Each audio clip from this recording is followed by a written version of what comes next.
So Holy Prophet ﷺ prepared a full group of people who were named Ashabu Suffah. Ashabu Suffah. They became the torch bearers and founders of Sufism in history of Islam. And they were direct students of Holy Prophet sallallahu ta'ala alayhi wa sallam. And all other companions, they were not specialists in Sufism, but at the same time, occasionally they also used to practice it.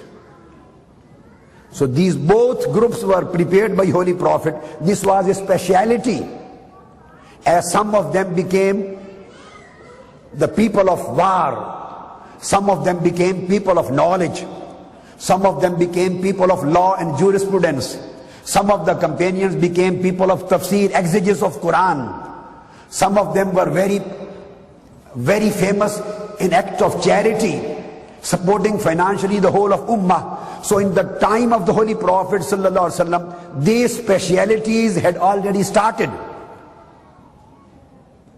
Same was in the time of Tabi'een, followers. And the same carried on in the time of Atba'ut Tabi'een, the successors of followers. So at that time, Quran mentioned 4 particular duties of Holy Prophet ﷺ. Quran says, Yatlu alaykum ayatina wa yuzakkikum wa yuallimukum al-kitab wal hikmah wa yuallimukum ma lam takunu ta'lamun. When companions used to sit in the company of Holy Prophet sallallahu alaihi wasallam, he used to recite the verses of Holy Quran on them. So some of the companions became specialists of reciting verses of Holy Quran, specialists in recitation of Holy Quran. So those who specialized in recitation of Holy Quran, they became Huffaz and Qurra. Through them, Quran, the book of Almighty Allah, was saved, protected and secure, and it was conveyed from generations to generations. Then there were some of them, Quran says, Yatlu alaykum ayatina wa yuzakkikum. We come to the third thing. Then said, wa yuallimukumul kitaba wal hikmah. I will take the second matter later. So the third category was yuallimukumul kitab. So some of the companions became scholars, became the jurists, became exegetical specialists, became authorities on Islamic law, like Abdullah ibn Mas'ud, like Abdullah ibn Umar, like Abdullah ibn Abbas, like Abdullah ibn Mas'ud. So some of them became specialists, mujtahid, lawyers, jurists, specialists of law. So through them, the law of Islam was propagated, communicated to the ummah. Through them, the Sharia commandments were communicated and compiled. And second word was used, yuallimukumul kitab wal hikmah. Holy Prophet ﷺ teaches you kitab, the commandments of kitab, and wisdom of kitab. Wisdom implies logic, philosophy, reasoning, science. So some of the companions became specialists in the logic of Quranic commandments. Some of them specialists in the science of Quranic commandments, in scientific and logical interpretation of commandments. So jurisprudence emerged out of that. Logic emerged out of that. Philosophy emerged out of that.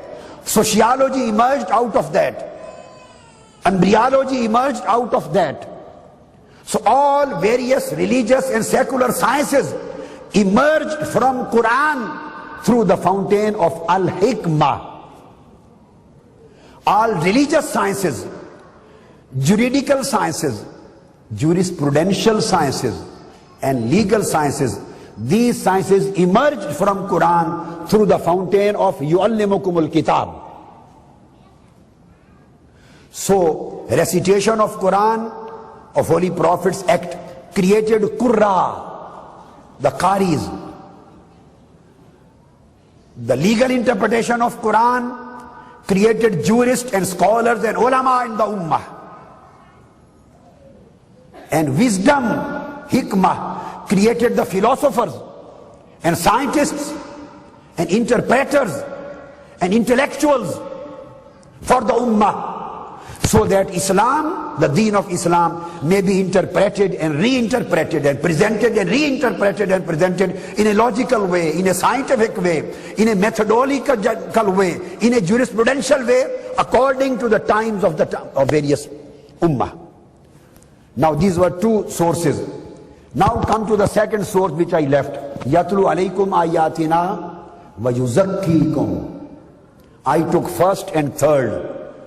Tilawatul ayah and Talimul kitab wal hikmah. I have taken two. Now we come to the second thing. Quran says that this is again the duty of Holy Prophet sallallahu alaihi wasallam. What? Yuzakkikum. He purifies your inner selves. He purifies your inner selves. So those companions and those followers among the Ummah of Holy Prophet, those who specialized in recitation of Quran, they became Qaris and they became Hafiz and Quranic reciters. Those who specialized in Talimul Kitab, they became the jurists and the lawyers of Islam and A'immah. Those who specialized in hikmah of Quran, they became the Muslim philosophers, they became Muslim scientists, they became the logic specialists. And those who specialized in Yatlu alaykum ayatina wa yuzakkikum, and he purifies your inner selves. He purifies your inner self. So outer things are finished. Now this is a concentration or your inner part of personality. He purifies not your bodies, your nufus. Qad aflaha man zakkaha.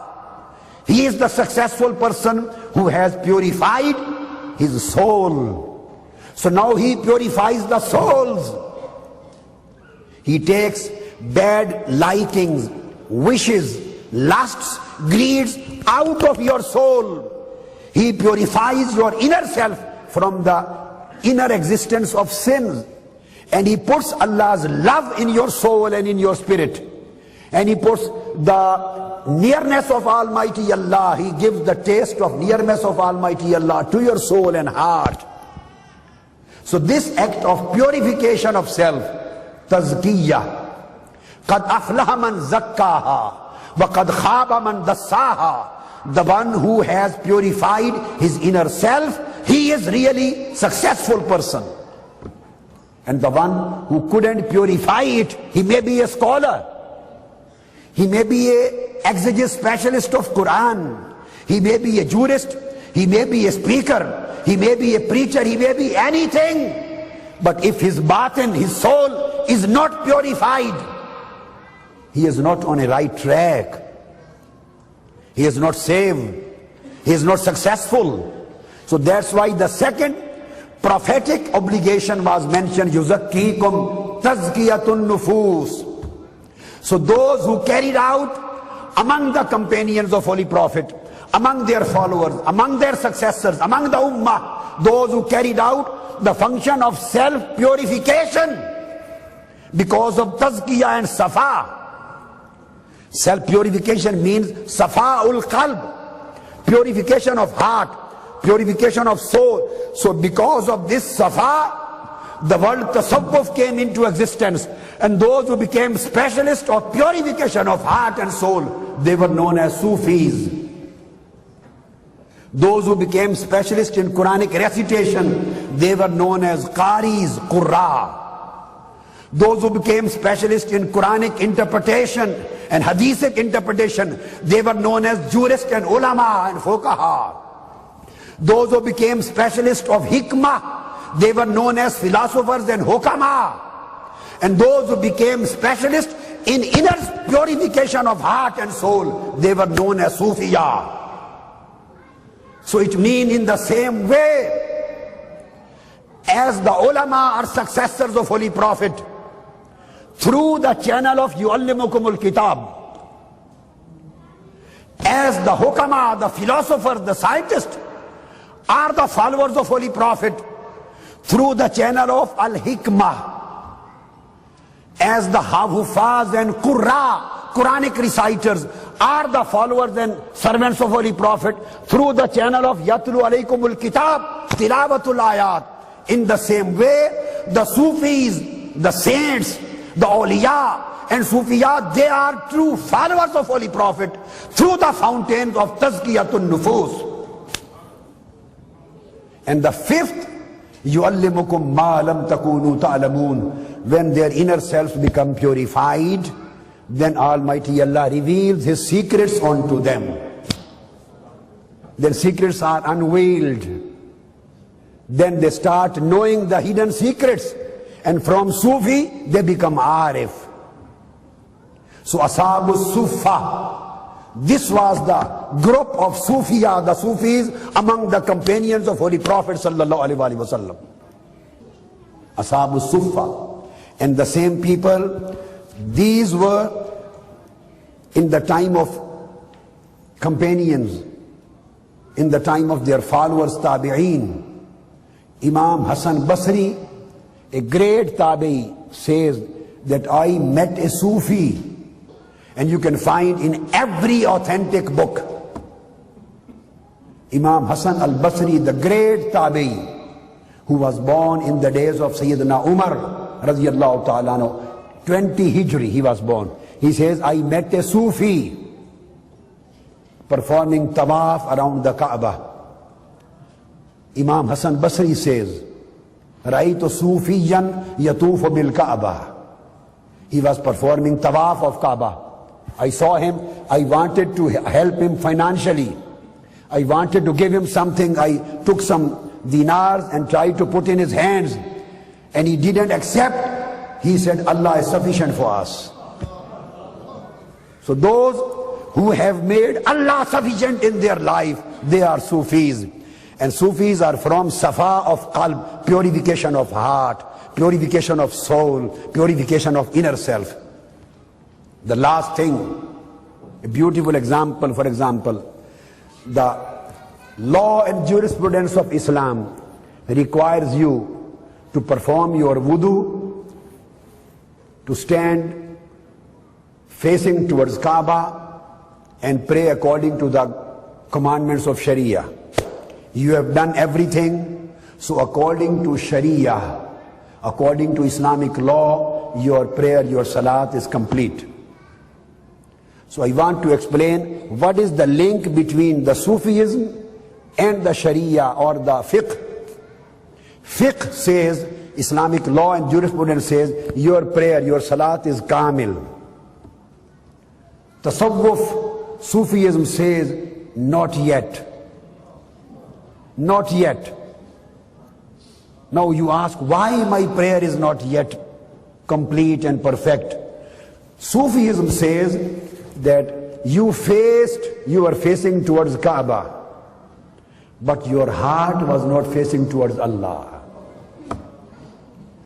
So fiqh is interesting to put you straight facing towards Kaaba, and tasawwuf is interested to put your heart straight facing toward Almighty Allah, the Rabb of Kaaba. So if your bodily, this face is toward Kaaba, your salat is perfect according to fiqh. And if your heart is facing towards Rabbul Kaaba, the Lord of Kaaba, then your salat is perfect according to tasawwuf Sufism.